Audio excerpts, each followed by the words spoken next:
சார்ந்த பிரச்சனைகள், இதயத்தால் ஏற்படும் நோய்களை வராமல் எப்படி தடுக்கலாம், அதற்கான நவீன சிகிச்சை முறைகள் எல்லாம் என்னென்ன என்பதை பற்றி நம்மிடையே பகிர்ந்து கொள்ள வந்திருக்கிறார் டாக்டர் சொக்கலிங்கம் அவர்கள். நிகழ்ச்சியில் அடுத்த பகுதியாக வரவிருப்பது பல்லாண்டு வாழ்ந்திட. அன்பு நேயர்களே, இப்பொழுது இந்த நிலையில் ஆண்கள் பெண்கள் அனைவரும் வேலைக்கு செல்கிறார்கள். கட்டாயம் எவ்வளோ பேர் இருந்தால் இந்த வாழ்கின்ற சமயத்தில் இருவரும் சம்பாதிப்பது என்பது நெசசிட்டி ஆகிவிட்டது. அது தேவையில் ஒன்றாகிவிட்டது. அதுவும் இந்த காலத்தில் குழந்தைகளுக்கு படிக்க வைப்பதற்கு, குடும்பம் நடப்பதற்கு அனைத்துக்கும் கட்டாயம் ஆணும் பெண்ணும் வேலை செய்ய வேண்டும். பட் மனைவி குழந்தை பிறந்தவுடன் குறைந்தது சில வருடங்கள் 1, 2, 3 வருடங்கள் வரை குழந்தைக்கு முழு கவனமும் செலுத்த வேண்டும். அதுக்கப்புறம் மறுபடியும் வேலைக்கு போகணும். குழந்தை பிறந்தவுடனே குழந்தைய வீட்டில் யாருக்கா விட்டுட்டு நீங்கள் சம்பாதிச்சிட்டே இருப்பீங்க. குழந்தைக்கு உங்கள் அரவணைப்பு, உங்கள் அன்பு, ஆதரவு இல்லாமல் போய்விட்டால் அந்த வளரும் குழந்தைகளுக்கு பிற்காலத்தில் பாதிப்பு ஏற்படலாம். ஸோ ஆணும் பெண்ணும் வேலை செய்ய வேண்டும். குழந்தை பிறந்தவுடன் மனைவி சில வருடங்கள் குழந்தைக்காக செலவழித்து வளர்ந்த பிறகு அவங்க ஸ்கூல் போக ஆரம்பித்த பிறகு நீங்களும் மறுபடியும் வேலைக்கு போயிடணும். அப்படி தான் நினைக்கிறேன். பட் வேலைக்கு போகணுன்னு கட்டாயம் கிடையாது. வேலைக்கு போகாட்டாலும் வேலைக்கு போகாத உண்மையாகவே அந்த வீட்டில் இருக்கின்ற மனைவி தான் வீட்டை பார்த்து கொண்டு, குழந்தையை பார்த்து கொண்டு, தன்னை பார்த்து கொண்டு, தன் கணவனை பார்த்து கொண்டு, சம்பாதிக்கின்ற கணவனோட 4 மடங்கு வேலை செய்கின்றால் வீட்டில் இருக்கின்ற இல்லத்தரசி. வேலை செய்கிறாங்க வச்சுக்கோங்க, 5 மடங்கு அவங்களுக்கு வேலையாயிடுது. அதுக்கு கணவர்கள் அனைவரும் அவர்களுக்கு அனுசரித்து அவர்களுக்கு ஒரு சப்போர்ட்டிவாக இருந்து நான் வாழ்க்கையை நடத்தணும். அதுக்கு தான் இந்த ஸ்லைடை போடுங்க, பாருங்களேன். லைஃப்னு எடுத்துக்கிட்டால் அது ஒரு பேலன்ஸ். இந்த லைஃப் என்ற பேலன்ஸ் நம்ம மனநிலையை பொறுத்து தான் அது பேலன்ஸ் பண்ணிக்கிட்டே இருக்கணும். அந்த லைஃப் பேலன்ஸை நீ கஷ்டப்பட வேண்டாம். வாழ்க்கை ஒரு அங்கமாக அதை பேலன்ஸ் பண்ண தெரிஞ்சுக்கிட்டால் போதும், உங்கள் வாழ்க்கை ரொம்ப ரசிக்க முடியும். அதற்காக தான் இந்த ஸ்டைல்லே பாருங்களேன். ஒர்க் அண்ட் லைஃப், வீடும் சரி வேலை செய்கின்றதும் சரி, ரெண்டுமே நீங்கள் பேலன்ஸ் பண்ண தெரிஞ்சுக்கணும். அதில் ஒரு இன்பேலன்ஸ் வந்துடுச்சுன்னு வச்சுங்க, கட்டாயம் போட்டி வந்துடும். நான் அதிகம் சம்பாதிக்கிறேன்னா, நீ அதிகம் படிச்சிருக்கியா, நீ அதிகம் சம்பாதிக்கிறியா. முந்தையே சொன்னேன், கணவன் மனைவியுடன் போட்டி இருக்க வேண்டும் விட்டு கொடுப்பதில், கணவன் மனைவியுடன் போட்டி இருக்க வேண்டும் புரிந்து கொள்வதில், 2 பேரும் போட்டி இருக்க வேண்டும் மகிழ்ச்சியுடன் இருப்பதில், இருவரும் போட்டியிடும் பொழுது தான் பெற்ற குழந்தைகளை நன்றாக அழகாக பார்த்து கொள்ள வேண்டும். அதுதான் முக்கியமானது. So balancing work and life, அது மிக மிக முக்கியம். இந்த சொல்லியிருக்கு. மறுபடியும் இந்த ஸ்லைடை மறுபடியும் போகிறேன். தயவு செய்து உங்கள் வேலையை நீங்கள் டென்ஷன் என்ற வார்த்தையை அகராதியில் நினைப்பதில் கூட வைத்துக்கூடாது. Job is a pleasure. Job you must consider not a pressure. அந்த ஜாப் டென்ஷன் உலகத்தை சுமக்கிறேன்னு நீங்கள் நினச்சிக்கிட்டு நீங்களே சிறைப்பட்டு கொள்ளாதீர்கள். நீங்களே ஆயுள் தண்டனை இட்டுக்கொள்ளாதீர்கள். எவன் ஒருவன் தன் வேலையை மகிழ்ச்சியை விட்டு டென்ஷன் ஆனோ, அது தண்டனையாக நினைத்து தீகாஜியில் இருப்பது போன்று உணர்வுகள் ஏற்படுத்திவிடும். அந்த உணர்வு உங்களை கொன்றுவிடும். அந்த உணர்வுகள் தான் காரணம், டென்ஷன் தான் காரணம். சர்வைக்கல் ஸ்பான்லோசிஸ் எல்லாம் லிஸ்ட்டு போட்டேன்ல, டென்ஷனால் வர விபரீதங்கள், gastric trouble, skin disease, heart attack, அனைத்தும் ஒரு டென்ஷன் என்ற உணர்வு கூடாது. அது ரெண்டாவது ஆச்சுன்னா, அதான் நான் சொன்னேன் அடிக்கடி, ஒர்க்கு செய்கின்ற தொழில்தான் தெய்வம். Work is worship, work as worship and work in worship. செய்கின்ற தொழில்தான் தெய்வம். நீ இன்றைக்கு ₹1 சம்பாதி, இன்று மட்டும் நீ ₹1,00,00,000 சம்பாதி. சம்பாதிப்பது அனைத்தும் வாழ்க்கையில் மகிழ்ச்சியாக இருப்பதற்காக. அந்த சம்பாதிக்கின்ற தொழிலில் உங்கள் மகிழ்ச்சியை தயவுசெய்து இழக்காதீர்கள். அதான் விவேகானந்தர் அழகாக சொல்லியிருக்கின்றார், devotion to duty is not a sacrifice, it's a justification of your existence. நீங்கள் ஏதோ தியாகம் பண்ணுறேன்னு நினச்சிக்காதீங்க. நீங்கள் இன்று செய்கின்ற தொழில் உங்கள் வாழ்நாளில் இடப்பட்ட கட்டளை, கடமை என்று நினைத்து அதை சுமையாக சுமக்காமல் சுகமாக நினைத்து தன்னை காப்பாற்றி கொண்டு, தன்னை குடும்பத்தை காப்பாற்றி கொண்டு, தன்னை சேர்ந்திருந்த சமுதாயத்தை காப்பாற்றி கொண்டு, உலகத்தையே காப்பாற்றுகின்ற சக்தியாக மாறுவது தான் ஒவ்வொரு மனிதனுடைய உள்நோக்கும் வாழ்க்கையின் நோக்கமும் தவிர, ஐயோ எதுக்கடுத்தாலும் டென்ஷன், வேலையில் டென்ஷன், வீட்டிலேருந்து ஆஃபீஸ் போனால் டென்ஷன், ஆஃபீஸ்லேருந்து வீட்டுக்கு வந்தால் டென்ஷன். நிறைய பேர் பார்க்குறேன், வீட்டில் ஒரு டென்ஷன், அந்த டென்ஷனை போய் ஆஃபீஸில் போய் காட்டுவாங்க.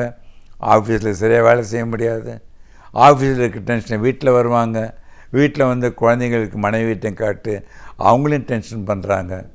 அது அனைத்தும் ஒவ்வொரு கம்பார்ட்மெண்ட்டாக வைத்து அனைத்தையும் பேலன்ஸ் பண்ண வைத்து என் நிலையிலும் மகிழ்ச்சியாக நிறைய பேஷண்ட் வராங்க. அவங்க வீடுக்கும் வேலை செல்லுகின்ற இடத்திற்கும் ரொம்ப தூரம். ஃபார் எக்ஸாம்பிள் 15 கிலோமீட்டர்ஸ், 20 கிலோமீட்டர்ஸ் எல்லாம் இப்போ ட்ரெயின்லாம் வந்துடுச்சு, பரவாயில்ல. சொந்த வெஹிக்கிள் போகும்பொழுது என்ன பண்ணீங்க, ஸ்கூட்டரெல்லாம் போன வாரம் சொன்னேன்ல, அந்த நெக் எக்ஸசைஸ், ஷோல்டர் எக்ஸசைஸ் கட்டாயம் நீங்கள் பண்ணணும். அப்போ தான் வந்து இந்த ஸ்ட்ரென்த்தன் கொடுக்கும். தேய்மானம் இன்னும் அதிகமாகிடும். சப்போஸ் ரோடு எதுவும் சரியில்லைன்னா உங்களுக்கு ரொம்ப கஷ்டமாயிடும். அதை 2 வீலர் போனால் இன்னும் ரொம்ப கஷ்டமாயிடும். அந்த ட்ராவல் பண்ணுற டிஸ்டன்ஸை கூட நீங்கள் சுமையாக நினைக்காதீங்க. அந்த ட்ராவல் பண்ணுற டிஸ்டன்ஸ் கூட ரசித்து அந்த நேரத்தில் நீங்கள் மெடிடேஷன் பண்ணலாம், சில எக்ஸசைஸ் பண்ணிக்கலாம். ஏதாவது பண்ணிக்கொண்டு உங்கள் வாழ்க்கையின் இந்த ட்ராவல் கூட இனிய பயணம் நினைத்து சுமையாக நினைக்கக்கூடாது. நினைத்து நீங்கள் வாழ்க்கை நடத்தணும். நீ டென்ஷன் அட்டாக் வந்துடுச்சுன்னா உடனே அங்கே வேலை செய்கிற இடம் பக்கத்தில் வந்துடுமா? இல்லை வேலையை செய்கிற இடத்துலேருந்து ஐயோ டென்ஷன் வந்து அட்டாக் வந்துடுச்சுன்னு சொல்லி உங்களுக்கு 20 லட்சம், 1 கோடி, 2 கோடி கொடுக்க போகிறாங்களா? இல்லை 100 கோடி கொடுக்குறதா இருந்தால் கூட இருக்கட்டும், அதுக்காக உங்களுக்கு ஹார்ட் அட்டாக் வரக்கூடாது. ஏனெனில் விலை மதிக்க முடியாத உயிரை காப்பாற்றி கொள்ள வேண்டும் என்றால் அந்த உயிர் உங்கள் உடலில் 100 வருடம் கடந்து இயங்க வேண்டும் என்றால் உங்கள் மனம் மட்டும்தான் இடம் கொடுக்க வேண்டும். அதில் மாற்று கருத்து இல்லை. சமூகத்தில் நல்ல செயல்கள் நடக்கும் பொழுது நம்முடைய பங்களிப்பு என்னவாக இருக்கிறதோ அதே போன்று தீய செயல்கள் நடக்கும் பொழுது அவற்றை தட்டி கேட்பதிலும் நம்முடைய பங்களிப்பு இருக்க வேண்டும் என்கிறார் மனுஷபுத்திரன் அவர்கள். நிகழ்ச்சியில் அடுத்த பகுதியாக வரவிருப்பது தீதும் நன்றும்.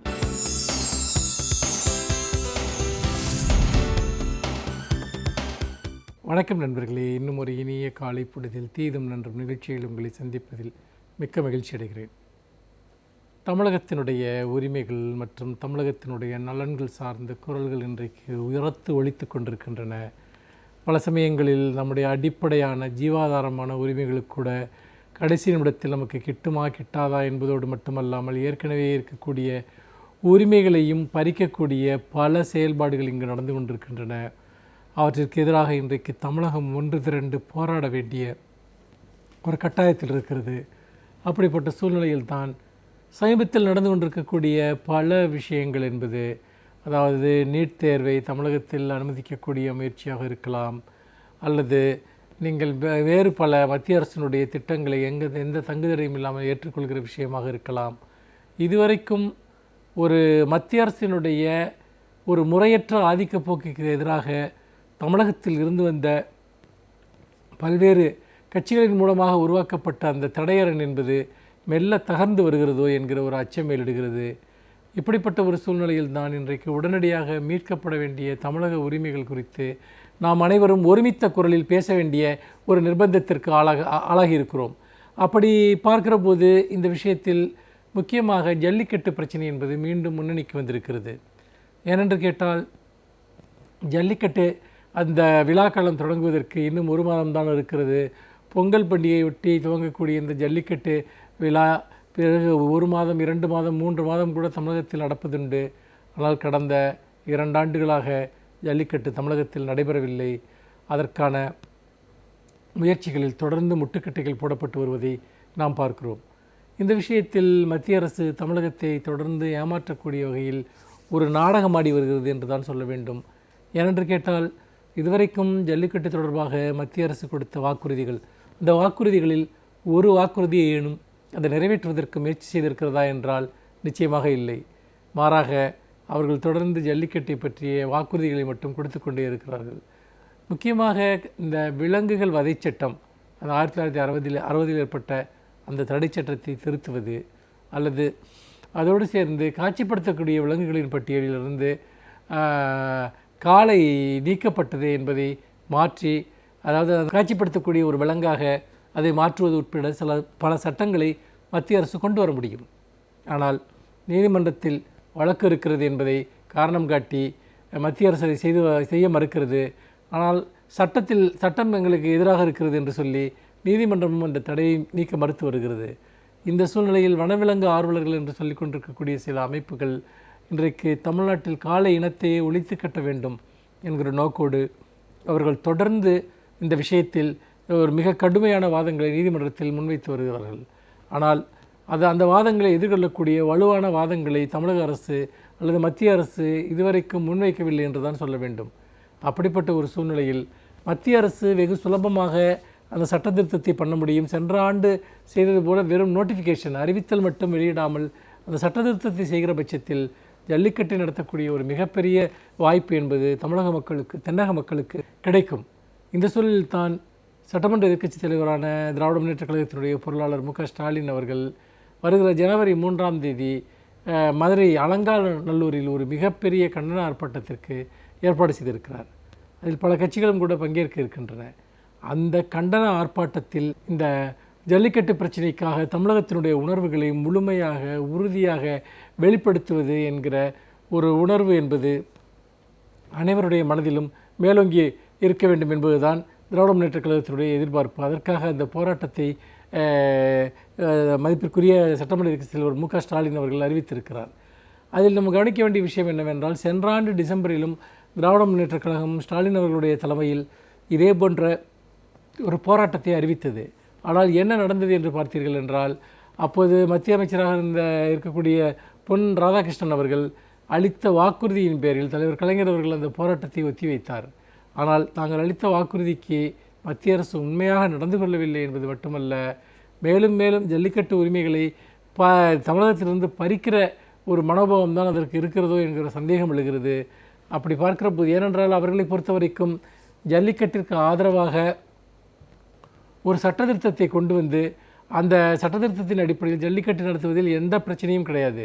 ஆனால் துரதிர்ஷ்டவசமாக அப்படிப்பட்ட ஒரு விஷயம் மத்திய அரசினால் செய்யப்படவில்லை என்பதை நாம் தொடர்ந்து பார்த்து கொண்டிருக்கிறோம். ஆகவே இந்த விஷயத்தில் ஜல்லிக்கட்டு என்பது தமிழர்களுடைய பண்பாட்டு உரிமை மட்டுமல்ல, மாறாக நம்முடைய பாரம்பரிய விலங்கினங்களை பாதுகாப்பதற்கான ஒரு முயற்சியும் கூட. அதோடு மட்டுமல்லாமல் இந்த விஷயத்தில் மிக முக்கியமாக நாம் கவனிக்க வேண்டிய ஒன்று, இந்த விவசாய பொருளுடைய உற்பத்தி, அந்த தீவனங்களை நாம் எப்படி பயன்படுத்துகிறோம், அவற்றிற்கும் காளை மாடுகளுக்கும் என்ன தொடர்பு இருக்கின்றன என்பதோடு எல்லாம் நாம் சேர்த்து பார்க்க வேண்டும். என்றால் நம்முடைய நாட்டு காளை இனங்களுக்கு அதி உயர்ந்த விலை ரகமுள்ள உணவுப் பொருட்கள் தேவையில்லை. அவை வயல் வரப்புகள் கிடைக்கக்கூடிய புல்லையோ அல்லது அந்த உலர்த்திய நெல்லினுடைய அந்த வைக்கோலையோ அவை சாப்பிட்டு கொண்டு உயிர் வாழ்ந்துவிடும். ஆனால் நீங்கள் ஜெர்சி பசுக்களை இப்பொழுது திட்டமிட்டு எல்லா பக்கமும் அவர்கள் உருவாக்கிய இந்த ஜெர்சி பசுக்களை நீங்கள் வளர்த்தால் அவற்றை பாதுகாப்பது என்பது மிக மிக கடினமான ஒரு செயல், ஒரு சவாலான ஒரு செயல். அந்த சவாலை யார் ஏற்றுக்கொள்வது என்பது இங்கு விவசாயிகளை பொறுத்த வரைக்கும் ஒரு சாத்தியமற்ற ஒன்று. அப்படிப்பட்ட ஒரு சூழ்நிலையில் தான் இந்த நாட்டு காளை இனங்கள் அவை பராமரிக்கப்பட வேண்டும் என்றால் அவற்றிற்கான அந்த அந்தஸ்து பாதுகாக்கப்பட வேண்டும். ஜல்லிக்கட்டு மாடுகளின் மூலமாக இனவிருத்தி என்பது தொடர்ந்து இந்த மாடுகள் இனத்திலேயே நடைபெறுகிறது. நம்முடைய நாட்டுக்காளை இன மரபுகள் அழிந்து போய்விடாமல் அது பாதுகாக்கிறது என்று கூட நாம் சொல்லலாம். அப்படிப்பட்ட ஒரு நிலையில் நாம் ஜல்லிக்கட்டை தொடர்ந்து புறக்கணிப்பது என்பது இந்த ஜல்லிக்கட்டு மாடுகளை எல்லாமே அந்த விவசாயிகள் விட்டுவிடுவதற்கோ கைவிட்டு விடுவதற்கோ வாய்ப்பு இருக்கிறது. இன்னொரு தலைமுறை வலிமையான ஜல்லிக்கட்டு மாடுகளை யாரும் உருவாக்கப் போவதில்லை என்பதுதான் உண்மை. அப்படி பார்க்கிற போது ஜல்லிக்கட்டை பாதுகாப்பது என்பது இயற்கையினுடைய சுழற்சி. அந்த இயற்கையினுடைய சுழற்சி என்பது முறையாக நடைபெறுவதற்கு மிக மிக அவசியமானது. ஆனால் இங்கு அதை பற்றியெல்லாம் யாருக்கும் ஏதாவது கவலை இருக்கிறதா என்று பார்த்தால் நிச்சயமாக இல்லை என்று தான் சொல்ல வேண்டும்.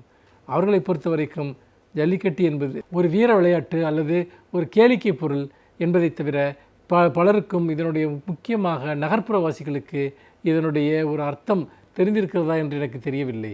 ஏனென்றால் நம்முடைய உணவு உற்பத்தியோடு உணவு உற்பத்திக்கு அவசியமான காளை போன்ற இனங்களினுடைய அந்த மரபு நீடித்திருப்பதற்கு மிக மிக அவசியம் இது போன்ற இந்த காளை இனங்களை பாதுகாப்பது என்பது. அதற்கு ஜல்லிக்கட்டும் மிக மிக அவசியம். இன்னொன்று, ஜல்லிக்கட்டு மாடுகள் துன்புறுத்தப்படுகின்றன என்று சொல்லப்படுவது ஒரு கற்பனையான குற்றச்சாட்டு. அப்படி துன்புறுத்துகிற பழக்கம் விவசாயிகளிடம் கிடையாது. யாரோ சிலர் அதை தவறை செய்திருக்கலாம். அதை மிக நேர்த்தியாக ஒழுங்குபடுத்தி ஜல்லிக்கட்டை தொடர்ந்து நடக்கச் செய்வது என்பது தமிழக அரசினுடைய கடமை.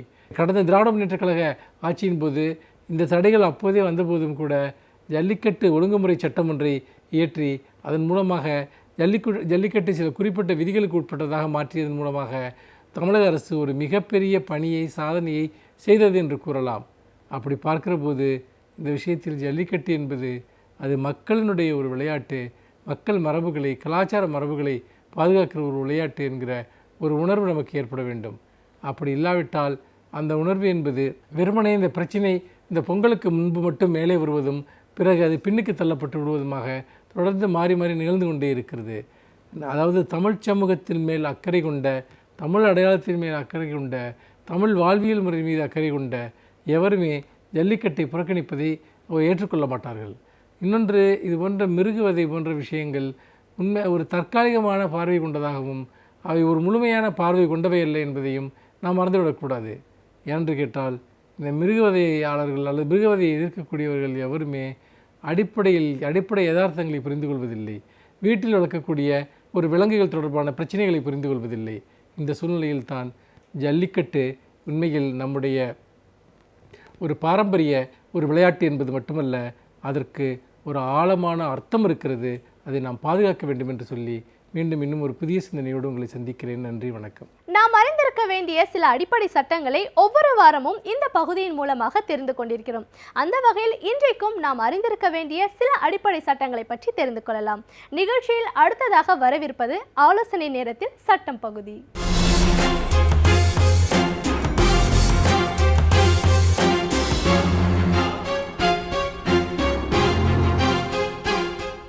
வணக்கம்.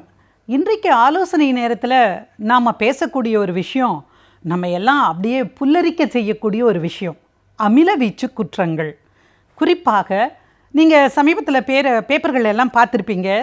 ஒரு பெண், இந்திய அளவிலே ஒரு பெண், முகம் சிதைந்த ஒரு பெண், அகில உலக அளவிலே இருக்கக்கூடிய விளம்பர தூதுவராக நியமிக்கப்பட்டிருக்கிறார் ஒரு கம்பெனிக்கு. என்னென்னு கேட்டிங்கன்னா, ஒரு பக்கம் முழுவதுமாக ஆசிட் அட்டாக்னால அப்படியே வெந்து போன ஒரு முகமும், ஒரு பக்கம் அவளுடைய பழைய முகமுமாக அந்த பெண் அப்படியே ரேம்பில் ஒரு கேட்வாக் நடந்து வருகிற பொழுது அந்த அரங்கத்தில் இருந்த அத்தனை பேரும் எழுந்து கைத்தட்டினார்களாம், கண்ணீர் மல்க.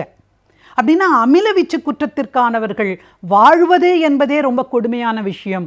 வாழ்ந்து காட்டி என்னாலும் இதை செய்ய முடியும் அப்படிங்கிற ஒரு துணிச்சலோடு அந்த பெண் செஞ்சுருக்காங்க அப்படிங்கிறத பத்திரிகையில எல்லாம் பார்க்கிற பொழுது ஒரு நிமிஷம் அப்படியே நமக்கு ஒரு சிலிர்ப்பாக இருந்தது. இதில் என்னென்னா, அமிலவீச்சு குற்றங்கள்லாம் இப்போ தானே வருது அப்படின்னா, இதற்கு முன்னர் வரை இதற்கான வாய்ப்புகள் இல்லாமல் இருந்தது. அப்படி ஒரு எக்ஸ்ட்ரீமாக போய் ஒரு பாட்டிலில் எடுத்து கொண்டு வந்து ஒரு பெண்ணை சிதைக்கணுங்கிற எண்ணம் இல்லாமல் இருந்தது. ஆனால் கடந்த 10 ஆண்டுகளில் 1-2 கேஸுன்னு வந்து இன்றைக்கு நிறைய வழக்குகளில் பெண்கள் மீது, குறிப்பாக ஆண்கள் மீது அமிலவீச்சு என்று வீசுவது என்பது 1% அல்லது 2% வழக்குகள் மட்டுமே. அது கூட அரசியல் காரணங்களுக்காக அல்லது சொத்து தகராறுக்காக அப்படி ஏதாவது 1-2 இன்சிடென்ட்ஸ் தான். ஆனால் இந்திய அளவில் நாம் பார்க்கிற பொழுது நிறைய பெண்கள் இன்றைக்கு ஆசிட் வீச்சுக்கு இலக்காகி தங்களுடைய வாழ்க்கையையே இழக்கிறார்கள் அல்லது நடைப்பிணமாக வாழ்கிறார்கள். என்ன விஷயம் அப்படின்னா, உங்களுக்கு தெரியாததில்லை. நமக்கு வினோதினியினுடைய வழக்கு நல்லாவே தெரியும். வினோதினி காதலித்த மறுத்த குற்றத்திற்காக அவள் வேலைக்கு செல்லுகிற பொழுது, அவள் படிக்க செல்லுகிற பொழுது அவளை பின்தொடர்ந்து வந்த அவளை ஒருதலையாக காதலித்த அந்த நபர் அந்த பெண் மீது முகம் முழுக்க கருகி போகிற அளவுக்கு அமிலத்தை வீசிவிட்டார். அமிலத்தை வீசியதனால் அவர்களுக்கு கண்கள் போச்சு, பல்கள், ஐயோ பார்க்கவே முடியாதுங்க. நீங்கள் ஒரு தடவை ஹாஸ்பிட்டலில் போனால் தெரியும் உங்களுக்கு. அந்த மாதிரி அமில வீச்சுக்கு ஆளான ரொம்ப பாவப்பட்ட ஆத்மாக்கள் அவர்கள்லாம். அந்த பெண்ணை ஏறத்தாழ 1 மாதம் வரைக்கும் நம்ம எல்லாரும் குரல் கொடுத்தோம், அந்த பொண்ணு பிழைச்சிடக்கூடாதா அப்படின்னு. அந்த பொண்ணு அப்போ கூட நம்பிக்கையோடு இருங்கம்மா, நான் வந்து உங்களை காப்பாற்றுவேன் அப்படின்னு சொன்னதெல்லாம் நம்ம கேட்டோம். அப்போ இந்த வினோதினி வழக்கு போல பல வழக்குகள் இன்றைக்கு இந்தியா முழுவதும் பெருகி இருக்கிறது. எனவே தான் முன்ன இந்த வழக்குகளை எல்லாம் கொடும் காயம் அப்படிங்கிற தலைப்பின் கீழே இந்திய தண்டனை சட்டத்தின் கீழே விசாரிச்சுட்டு வந்தாங்க. ஆனால் நிர்பயா வழக்குக்கு பிறகு உங்களுக்கு தெரிஞ்சிருக்கும், டெல்லியில் நாம் இந்த ஃபிசியோதெரப்பி படிச்சுட்டு இருந்த மாணவி ஓடுகின்ற பேருந்திலே வைத்து 5 நபர்களால் கூட்டு வன்புணர்ச்சிக்கு ஆளானால் அதற்கு பிறகு வர்மா கமிட்டி, ஜஸ்டிஸ் வர்மா கமிட்டிங்கிற ஒரு கமிட்டி அமைக்கப்பட்டது. அவர்கள்தான் பெருகி வருகிற அமிலவீச்சு குற்றங்களுக்கு தனி பிரிவினை சட்டத்தில் சேர்க்கணும், குறிப்பாக இந்திய தண்டனை சட்டத்தில் சேர்க்கணும்னு சொல்லி தான் 326A(b) அப்படிங்கிற 2 பிரிவுகளை கொண்டு வர்றாங்க. எனவே ஒரு பெண் மீது அமிலத்தை வீசி அவளை சிதைத்தால், அவளுடைய உடல் உறுப்புகளை சிதைத்தால், அவளை மானபங்கப்படுத்தினால் இவை குற்றம் என்று சொல்லப்படும். இந்த குற்றத்திற்கு உரிய தண்டனை வழங்கப்படுகிறது. நீங்கள் அந்த பெண்ணை சுத்தமாகவே இறந்து போகிற அளவுக்கு அந்த பெண்ணை செய்கிற பட்சத்தில் 10 வருஷத்திலிருந்து குற்றத்தின் தன்மையை பொறுத்து 10 வருடங்களிலிருந்து ஆயுள் தண்டனை வரைக்கும் சிறை தண்டனையும் உண்டு, கூடவே அபராதமும் வழங்கப்பட வேண்டும். அதே மாதிரி இன்னொரு விஷயம் பார்த்தீங்கன்னா, நீங்கள் அப்படி ஒருத்தரை தூண்டுனீங்கன்னு வச்சுக்கோங்க, என் பக்கத்து வீட்டு பையன் அவன் காதலில் தோல்வி அடைஞ்சிட்டு அவனை விடாதடா, டேய் நீ போய் ஆசிட் ஊற்றுடா அப்படின்னு அந்த பையன், அந்த காதலிச்ச பையனை சொன்னான்னா, அவன் தூண்டிய குற்றத்திற்காகவே அவன் 5 வருஷத்துலேருந்து 7 வருஷம் வரைக்கும் தண்டனைக்கு ஆளாவதாக இந்திய தண்டனை சட்டம் நமக்கு சொல்லுது. அப்போ இந்த மாதிரியான அமிலவீச்சு குற்றங்கள் இங்கே மட்டும் இல்லாமல் தமிழ்நாடு பெண்களுக்கு எதிரான வன்கொடுமை தடுப்பு சட்டம்னு ஒரு சட்டம் இருக்குது.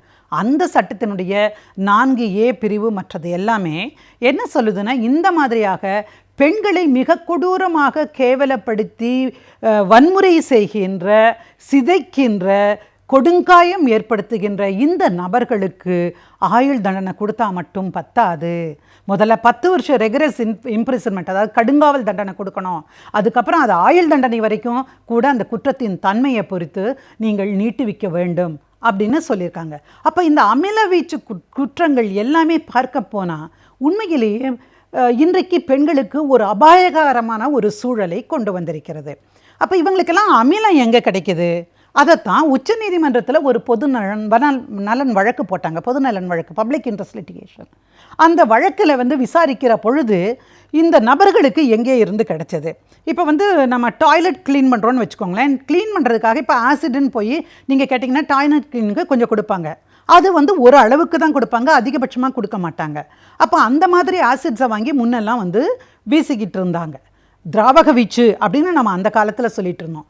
இப்போ மற்ற கெமிக்கல் இதுக்காக வச்சிருக்கக்கூடிய, அதாவது பரிசோதனைக்காக வைத்திருக்கக்கூடிய பல நிகழ்வுகளுக்கு ஆசிட்ஸ் தேவைப்படுது. இந்த நைட்ரிக் ஆசிட் அல்லது சல்ஃபியூரிக் ஆசிட் அந்த மாதிரி எல்லா ஆசிட்கள் விற்பனைக்கு இருக்கின்றன.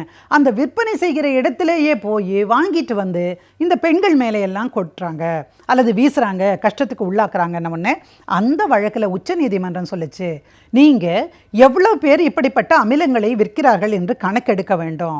கணக்கெடுக்கிறதோடு மட்டும் அல்லாமல் எந்த நபர் அமிலத்தை வாங்குகிறார், என்ன அளவுக்கு வாங்குகிறார், எதற்காக அவங்க சொல்லிட போகிறதில்ல. ஆனால் இந்த விஷயங்கள் ஒரு குற்ற நிகழ்வு நடக்கிற பொழுது டக்குன்னு அந்த குற்றவாளியை பிடிக்க முடியும். எனவே யார் அமிலம் விற்றாலும் இந்த லிமிட்டுக்கு மேலே நீங்கள் விற்கக்கூடாது. விற்கிறவங்க முழு முகவரியும் வாங்கி கொண்டு தான் விற்க வேண்டும். அப்படி கொடுக்கப்பட வேண்டிய கொடுக்கிற அந்த அமிலம் குறைந்த அளவு மட்டுமே கொடுக்க வேண்டும் அப்படின்னு சொல்லியிருக்காங்க. சரி, இப்போ அமில வீச்சுக்கு பெண்கள் காரணமா? அப்படி சொல்லிடவே முடியாது. பெண்கள் எப்படி காரணமாக இருக்க முடியும்? எனக்கு காதலிப்பதற்கான உரிமை இருக்கிறது, அல்லது காதலை என்னிடம் சொல்லுபவரை மறுப்பதற்கான உரிமையும் இருக்கிறது, எனக்கான துணையை தேர்ந்தெடுக்கிற உரிமையும் இருக்கிறது. அதனால் ஒருத்தர் என்கிட்ட காதலை சொல்கிறாரு அப்படிங்கிறதுக்காக நான் உடனே நான் ஏற்றுக்கணுங்கிறது ஒன்றும் கிடையாது. நான் மறுத்துட்டா அடுத்த நிமிஷம் என்னை சிதைப்பேன் என்று சொல்லுகிற இந்த நபர்கள் நான் பாதிக்கப்படுவதற்கு பின்பு எந்த விதமான எனக்கு உரிய விஷயங்களும் செய்வது கிடையாது. உதாரணத்துக்கு இப்போ என்னை கொண்டு போய் ஹாஸ்பிட்டலில் போடுறாங்க, ஆசிட் வீச்சுக்கு ஆளாகி விட்டேன் அப்படின்னு வச்சுக்கோங்களேன். அப்போ என்னை கொண்டு போய் ஹாஸ்பிட்டலில் சேர்த்தா யார் குற்றவாளியோ அந்த குற்றம் இழைத்த நபர் என்பவர் அவர் இதுக்கு நமக்கு தேவையான விஷயங்கள் எதுவுமே செய்கிறது கிடையாது. அல்ல டாக்டர் செலவோ மற்றதோ கிடையாது. அப்போ தான் சுப்ரீம் கோர்ட் சொல்லிச்சு, நீங்கள் இந்த பெண்களுக்காக இந்திய அளவிலே அமிலவீச்சு குற்றங்களுக்கு ஆளாகி தங்களது வாழ்க்கையை இழக்கிற, உறுப்புக்களை இழக்கிற, சிதைந்து போகிற இந்த பெண்களது மறுவாழ்வுக்கான முறையில் நீங்கள் ஒரு ஃபண்டை கிரியேட் பண்ணணும். அப்படி ஒரு நிவாரணத்திற்கான ஒரு தொகையை மத்திய அரசு ஏற்படுத்தி வைத்திருக்கிறது. உங்களுக்கு தெரியாததல்ல, திருநெல்வேலியில் உங்களுக்கு ஸ்வேதாவா அப்படிங்கிற ஒரு பெரிய இரண்டு பெண்களையும் 10 வருடங்களுக்கு முன்பே இந்த மாதிரியான அமிலவீச்சுக்கு உள்ளாக்கிய பொழுது நம்முடைய தமிழ்நாடு அரசு அன்றைக்கு இருந்த அரசு அந்த பெண்களுக்கு உரிய மருத்துவ செலவு அனைத்தையும் அரசே ஏற்றுக்கொண்டது. 10 வருஷத்துக்கு முன்னாடி செஞ்சதை இப்போ இருக்கக்கூடிய நம்முடைய மத்திய உச்சநீதிமன்றமானது மத்திய அரசு சார்பாக ஒரு ஃபண்டை கிரியேட் பண்ணி இவர்களுக்கு உதவுவதற்காக வைத்திருக்கிறது. என்னை பொறுத்த வரைக்கும் நான் பெண்களுக்கு இதில் சொல்லுவதை காட்டிலும் என்னுடைய இளம் பிராயத்து என்னுடைய மகன் போன்று இருக்கக்கூடிய இளைஞர்களுக்கு நான் சொல்ல விரும்புவதெல்லாம், காதலை ஏற்கவில்லை என்ற காரணத்திற்காக ஒரு பெண்ணை சிதைப்பதற்கு உங்களுக்கு எந்த உரிமையும் கிடையாது. வாழ்க்கையில் இந்த மனித சமூகத்தை உருவாக்குகிறவளே பெண்தான். அந்த பெண்ணை நீங்கள் அழித்து விட்டால் இந்த மனித சமூகம் எப்படி வாழ முடியும்? எனவே அப்படி ஒரு விஷயம் மாற்று கருத்தோடு இருந்தாலும் கூட இதை ஒதுக்கி வைத்துவிட்டு அடுத்ததற்காக செல்ல வேண்டுமே அல்லாமல் ஒரு பெண்ணை வருத்தப்படுத்தக்கூடாது, ஒரு பெண்ணை ஆசிட் வீச்சுக்கு இலக்காக்கக்கூடாது என்கிற வேண்டுகோளோடு இன்றைய ஆலோசனை நேரத்தை நான் நிறைவு செய்கிறேன். நம் மனம் சீராக இருந்தால் மட்டும்தான் நம்முடைய எண்ணங்களும் சிந்தனைகளும் சிறப்பாக செயல்படும். ஆதலால் நம் மனதை எவ்வாறு சீராக வைத்துக் கொள்ளலாம் என்பதை பற்றி நம்மிடையே பேச வந்திருக்கிறார் டாக்டர் நம்பி அவர்கள். நிகழ்ச்சியில் நிறைவு பகுதியாக வரவிருப்பது மனமே மனமே.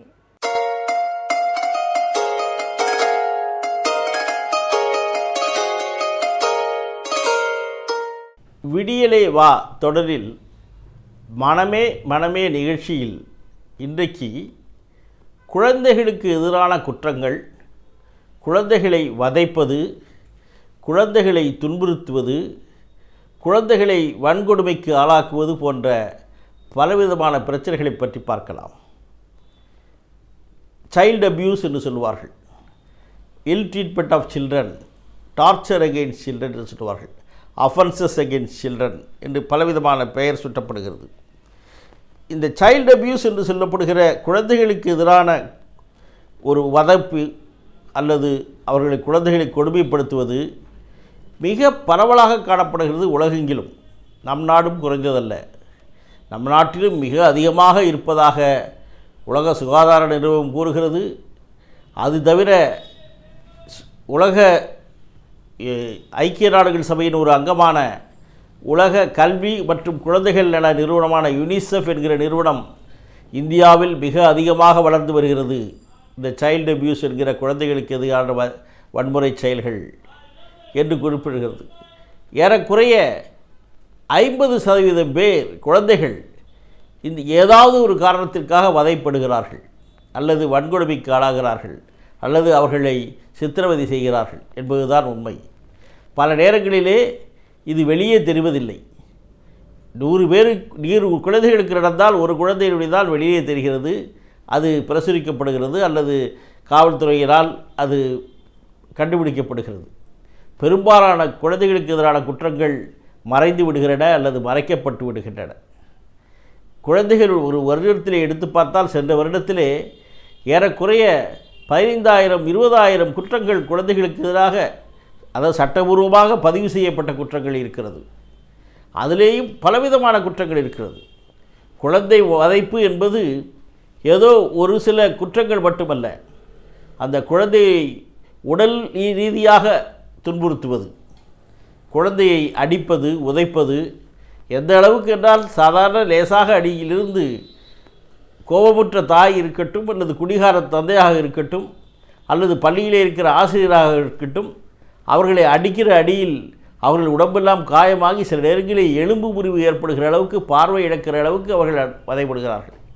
இவையெல்லாம் நம் கண்முன் நடந்து கொண்டிருக்கிற, நாம் பார்த்து கொண்டிருக்கிற விஷயங்கள். ஆக இது ஃபிசிக்கல் அப்யூஸ் என்று சொல்வார்கள்.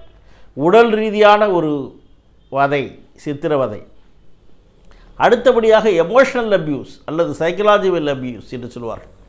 மனப்பூர்வமாக, உளப்பூர்வமான அளவிலே அவர்களை காயப்படுத்துதல், அவர்களை திட்டுவது, எந்நேரமும் அவர்களை கரித்து கொண்டிருப்பது. நீ ஒன்றுக்கும் உதவ மாட்டாய், உருப்பிட மாட்டாய், நீ தேர மாட்டாய் என்று சொல்லி எப்போதுமே அவர்களுடைய ஒரு மனதை ஒரு அமுக்கி அவர்களை ஒரு வளரவிடாமல், அவருடைய மன வளர்ச்சி சரியான வழியிலே போக விடாமல் தடுத்து கொண்டிருக்கிற ஒரு கடுமையான வார்த்தைகளை கூறி எதிர்மறையான ஒரு எண்ணங்களையே அவர்கள் மனதிலே விட்டு அவர்களை வதைக்கின்ற செயல்தான் சைக்கலாஜிக்கல் அப்யூஸ் அல்லது எமோஷனல் அப்யூஸ் என்று சொல்லுவார்கள். இதை தவிர சில நேரங்களிலே சில குழந்தைகளை அளவுக்கு அதிகமாக பயமுறுத்துவார்கள், த்ரெட் என்று சொல்வார்கள். அவர்களை சில நேரங்களிலே உள்ளே அறைக்குள்ளே வச்சு பூட்டி விடுவார்கள். ஒரு நாள் முழுக்க சாப்பாடு கிடையாது, இங்கே கடை, இந்த காரியத்தை ஏன் செய்தாய் என்று இப்படி வதைப்பது, அல்லது குழந்தைகளை எங்கேயாவது விட்டு விடுவது, கொண்டு போய் அபேண்டன்மெண்ட் என்று சொல்வார்கள். அவர்களை எங்கேயோ ஒரு அனாதையாக விட்டு ஒடியாந்து விடுவது, இதுவெல்லாம் நடந்து கொண்டிருக்கிறது. பிறக்கின்ற குழந்தையிலிருந்து பெரிய குழந்தை வரைக்கும் இந்த குற்றங்களெல்லாம் நடந்து கொண்டு தான் இருக்குது. நம்முடைய மத்தியிலேயும் நடந்து கொண்டு தான் இருக்கிறது. இது ஏதோ வெளிநாட்டு கதையை சொல்லவில்லை நான், இங்கேயே நடக்கிறது, நம் கண்முன்னே நடக்கிறது.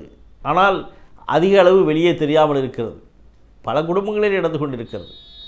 இது தவிர அந்த டார்ச்சர் என்று சொல்லப்படுகிற பல்வேறு விதமான கொடுமைகள், இவை எல்லாவற்றுக்கும் சிகரம் வைத்த மாதிரி குழந்தைகளுடைய பாலியல் வன்கொடுமை, குழந்தைகளுக்கு எதிரான பாலியல் வன்கொடுமை மிக மிக அதிகமாக வளர்ந்து வருகிறது நம் நாட்டிலே.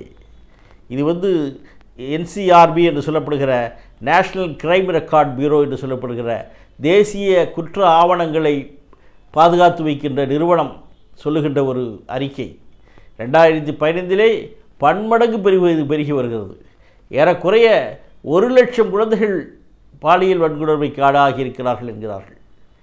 பலவிதமான இதிலே இதை எதை சொல்கிறார்கள் என்றால் டிப் ஆஃப் தி ஐஸ்பர்க் என்று சொல்வார்கள்.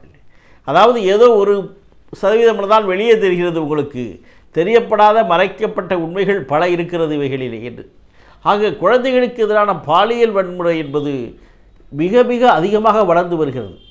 இது எல்லா இடத்திலும் நடந்து பரவி கிடக்கிறது இந்தியா முழுவதும். அதிலே குறிப்பிட்டு சொல்ல வேண்டுமானால் மிக அதிக அளவிலே நடப்பது இந்தியாவிலேயே மாநிலத்திலே உத்தரப்பிரதேசம், 2வது இடம் குஜராத், 3வது இடம் மேற்கு வங்கம், 4வது இடத்திலே தமிழகம் இருக்கிறது. ஆக தமிழகம் முதல் 4 இடத்திலே இந்த குழந்தைகளுக்கு எதிரான பாலியல் வன்முறையிலே ஈடுபடக்கூடிய பெரிய மாநிலமாக திகழ்கிறது என்பதை புகழ்கிறோம். இது ஏதோ பெருமை அல்ல, இது ஒரு பெரிய சிறுமை, இந்த நாட்டுக்கு ஏற்படுகிற அவமானம். இது யாரோ ஒருவர் மட்டும் பொறுப்பு அல்ல, எல்லோரும் பொறுப்பு. இதே ஒரு விந்தையான ஒரு வருத்தம் தரக்கூடிய விஷயம் என்னவென்றால், இந்த குழந்தைகளை சித்திரவதை செய்கிற பாலியல் வன்கொடுமைக்கு ஆளாக்குகிற நபர்கள் யார் என்றால் 98% பேர் அந்த குழந்தைக்கு தெரிந்தவர்களாகத்தான் இருக்கிறார்கள். குழந்தையினுடைய பெற்றோர், குடித்து விட்டு வருகின்ற அப்பா, அல்லது சில நேரங்களிலே நம்பக்கூட முடியவில்லை அம்மாக்கள் ஆண் குழந்தையை செய்கின்ற கொடுமைகள். தமிழ்நாட்டிலே பார்த்தால் அந்த நேஷ்னல் கிரைம் ரெக்கார்ட் பியூரோவின் அடிப்படையில் பார்த்தால் 52% ஆண் பிள்ளைகள் தான் அதிகம் அவஸ்தைப்படுகிறார்கள். ஆக ஆண் பிள்ளை பெண் பிள்ளை 2 பேருமே இந்த பாலியல் வன்கொடுமைக்கு ஆளாகிறார்கள் என்பதுதான் உண்மை. தமிழ்நாட்டிலே சமீப காலங்களிலே பார்த்தால் ஒரு வெளிநாட்டுக்காரர் ஏதோ அனாதை விடுதி நடத்தும் போது 30-40 சிறுவர்களை வைத்துக் கொண்டிருக்கிறார். அவர்களுக்கு படம் போட்டு காண்பிப்பது, சாப்பாடு கொடுப்பது என்றெல்லாம் சொல்லி அவர் அத்தனை குழந்தைகளையும் ஒவ்வொருவராக பாலியல் வன்கொடுமைக்கு ஆளாக்கிறார். ஆக இந்த பாலியல் வன்கொடுமை என்பது மிக அதிக அளவிலே பரவி கிடக்கிறது, நம்முடையேயும் இருக்கிறது. பெரும்பாலும் உறவினர்கள் இவர்தான் காரணமாக இருக்கிறார்கள். அடுத்தபடியாக பக்கத்து வீட்டுக்காரர்கள் ஏதோ 2-3% தான் தெரியாத நபர்களாக இருக்கிறார்கள் என்பதை புரிந்து கொள்ள வேண்டும். இவர்களை பாதுகாக்க வேண்டியது இது நம்முடையும் இருக்கிறது என்று எல்லா பெற்றோர்களும் ஜாக்கிரதையாக இருக்க வேண்டியது மிக அவசியம். இதற்காகத்தான் சிறப்பு சட்டம் ஒன்று சமீப காலத்தில் 2-3 வருடங்களுக்கு முன்னே வந்திருக்கிறது. பாக்ஸோ என்று சொல்வார்கள், prevention of crime against children, prevention of offences against children என்று சொல்லுவார்கள். அதாவது குழந்தைகளுக்கு எதிரான பாலியல் வன்கொடுமைக்கு எதிரான ஒரு சட்டம். இதனால் அதிகபட்சம் தண்டனை கொடுப்பதற்கு வாய்ப்பு இருக்கிறது. இந்த பாலியல் வன்கொடுமைக்கு உண்டான குழந்தைகளை எப்படி அவர்களை விசாரணை செய்வது என்பது அந்த சட்டத்திலே தனியாக இருக்கிறது. அவர்களுடைய பெயர் வெளியிலே வரக்கூடாது. அவர்கள் வீட்டிலே சென்று விசாரணை செய்ய வேண்டும். ஒரு பெண் அதிகாரி தான் விசாரணை செய்ய வேண்டும் என்றெல்லாம் நிறைய ஒரு கட்டுப்பாடுகள் இருக்கின்றன. ஆக பாலியல் வன்கொடுமை என்பது மிக அதிக அளவிலே தற்பொழுது குழந்தைகளுக்கு எதிராக இருக்கிறது.